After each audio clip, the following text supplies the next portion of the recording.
Европската унија го поздрави усвојувањето на неколку важни реформски закони, вклучително и Законот за јавно обвинителство, Советот за јавни обвинители и АКМИСот. Амбасадорот на Европската унија во Македонија Самуел Жбогар и преку соопштение, но и на Твитер, напиша дека имплементацијата на овие закони треба да го зајакнат владењето на правото и да овозможат професионализам и ефикасност на судството во полза на граѓаните.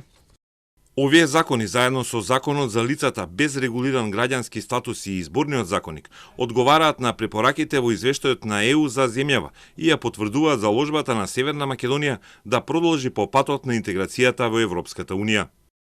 Амбасадорот на Европската унија во пишаната изјава го поздравува фактот што собранието ги донело овие закони пред да се распушти за предвремените избори на 12 април. Натопак вчера го поздрави носењето на Законот за одбрана, кој исто така беше донесен во неделата пред да се распушти собранието, а со кој Македонија го инкорпорира во своето законодавство членот 5 од Вашингтонскиот договор, тоест обврската за колективна одбрана на НАТО. Портпаролката на Алијансата Оано Лунгеску на својот Твитер профил напиша дека носењето на овој закон е важна област од реформите во државата, која се подготвува да се приклучи на НАТО како полноправна членка.